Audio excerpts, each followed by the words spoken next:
Welcome back to the news.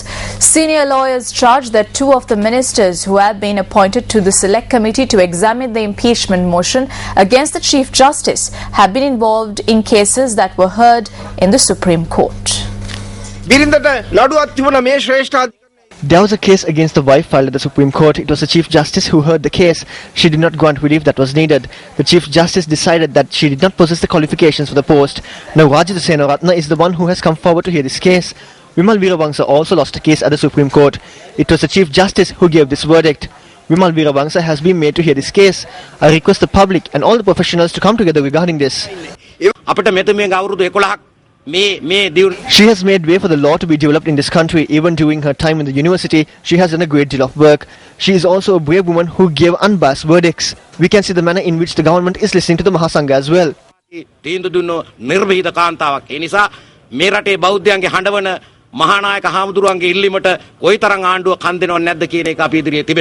Meanwhile, the Association of Chairpersons of Labour Tribunals has also issued a communique regarding the impeachment motion against the Chief Justice. They request the executive and the legislature to consider the impeachment motion that was brought against the Chief Justice in accordance with provisions in the Constitution, not as a sword to have her removed from the position, but rather as a process to guarantee the independence, supremacy and pride of the judiciary. Secretary of Defence Gotabaya Rajapaksa says if one is to be a good leader, one should have a good understanding. He expressed this view at an event in Galle today. The annual prize giving of St. Aloysius College, Galle was held today. Defence Secretary Gotabaya Rajapaksa was the chief guest. The foundation stone for a new college auditorium was also laid today.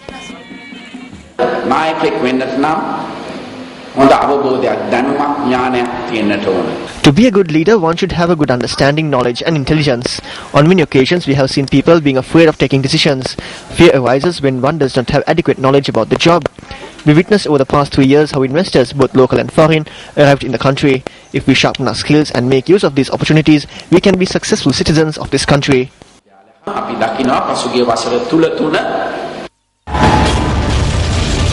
Pressure is being exerted by individuals from various quarters. Secretary to the Judicial Service Commission. The Secretary to the JSC is attacked. Telephone calls being investigated with regard to the attack. Police release a sketch of a suspect to the media. Who carried out this assault? When will they be brought before the law?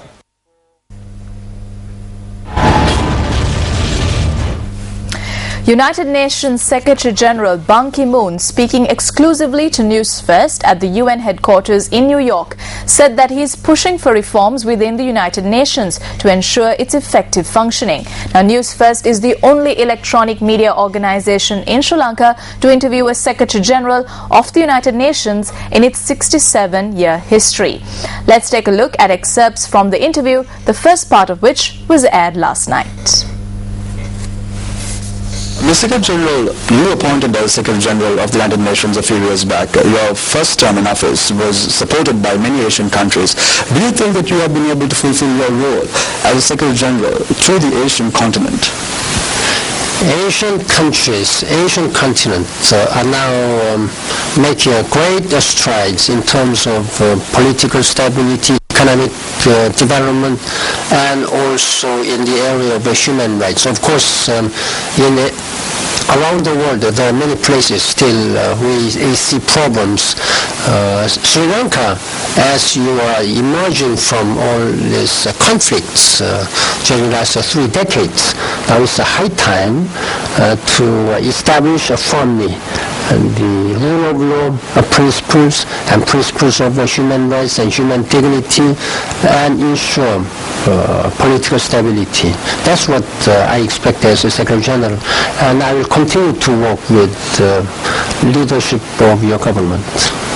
Mr. Secretary General, since you took office a few years back, there had been many criticism leveled by many state leaders on the credibility of the United Nations. And even during the 67 sessions of the United Nations General Assembly, many countries urged the United Nations body to reform the UN and even the Security Council for that matter. But you have been very silent on these subjects. I want to know, what is the position of the Secretary General, you, in reforming the Security Council and even the United Nations? When it comes to United Nations, I have been quite determinedly pushing this to make the organization more efficient and effective and accountable and transparent. You will see how United Nations has changed. When it comes to institutional reforms like Security Council reform, it has been long overdue, and there is almost unanimous wish that the Security Council should be changed a more representative, more democratic and more transparent way, reflecting the changes during the last 6 decades. It's up to the member states to accelerate this reform process of Security Council. When it comes to change management, I'm continuing to make this organization much more reformed.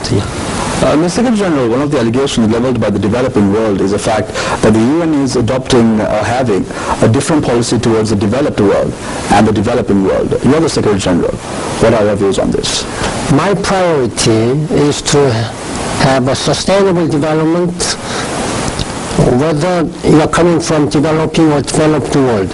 We need to be able to have a sustainable development in terms of, in the area of economic, social and environmental. That's our top priority. And our priority is focused on how we provide such a support to most of the developing world, particularly vulnerable countries and the small island developing countries, landlocked least developed world, without addressing the challenges of those developing worlds. We cannot claim that we are living in a sustainable world in terms of politics and economic and social and environmental areas. Mr. Secretary General, my final question to you is, what is the way forward for Sri Lanka?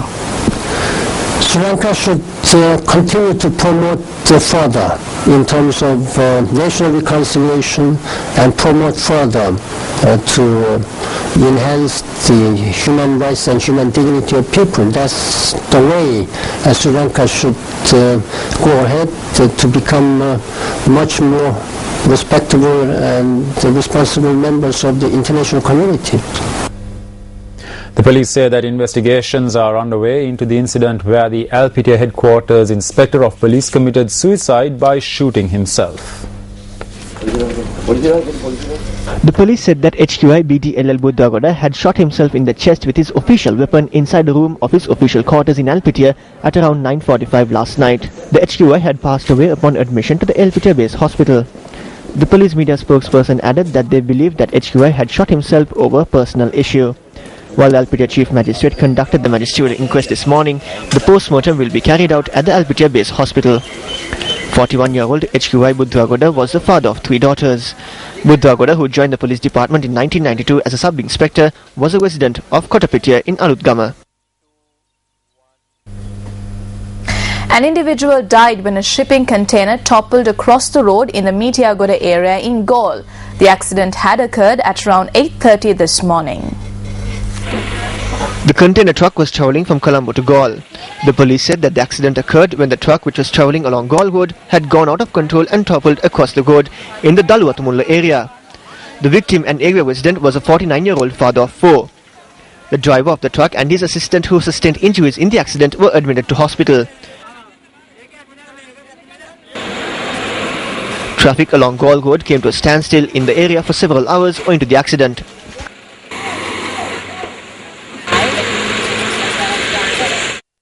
United National Party activists say party members will not allow the members of the working committee who support the extension of the leadership tenure to 6 years to engage in politics in their respective electorates. Meanwhile, Minister Johnston Fernando said that it is evident through the actions of opposition leader Ranil Wickremesinghe that he is not against the budget.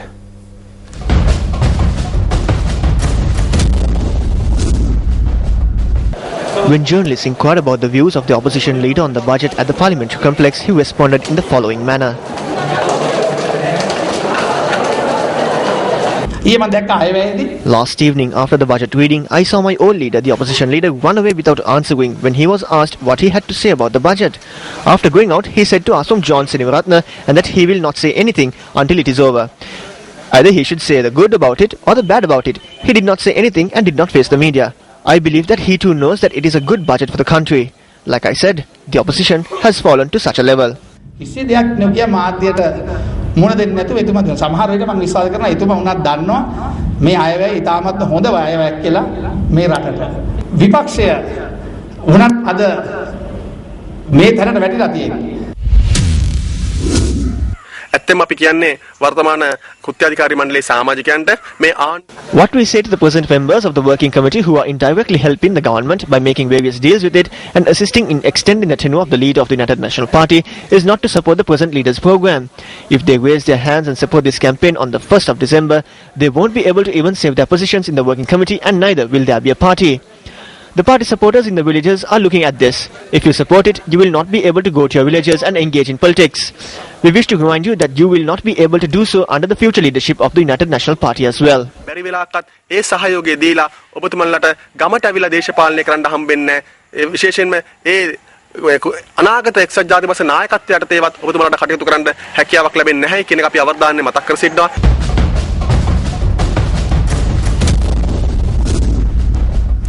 Now, a group of monks engaged in a march today as the first step towards issuing a Sangha edict on UMP leader Ranil Wickremesinghe. The monks commenced their march near the Dharmarama Vihara in Naval Narayanpeta. The monks marched to the opposition leader's office in order to hand over a letter to the opposition leader. However, the opposition leader's office was closed and the police had been deployed.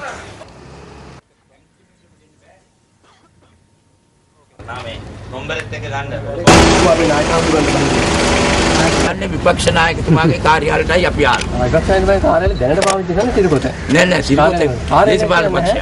ඒක මේ වෙලාවේ කවුරුවත් නෑ මේ. ඇයි ලෝකේ පළවෙනි Why an opposition leader's office was closed today for the first time in the world? This is the eighth wonder. Why are they so afraid? Normally the opposition leader is the person who comes to power next. සාමාන්‍යයෙන් විපක්ෂ නායකයයි කියන්නේ මීළඟට බලයට පත් වෙන පුද්ගලයා. The monks were unable to hand over the letter to the opposition leader's office. The party membership of 5 individuals was suspended. We are urging the working committee to lift this suspension. That is why we came here to hand over a letter. An office does not close at 3:30. අපි අද මේ ස්ථානෙට පැමිණියේ. බය ගුල්ලෝ. වෙන කියන්න දෙයක් නැහැ. 3:00 වෙලා. දැන් 3:00 කාර්යාලයක් වහන්න බෑ.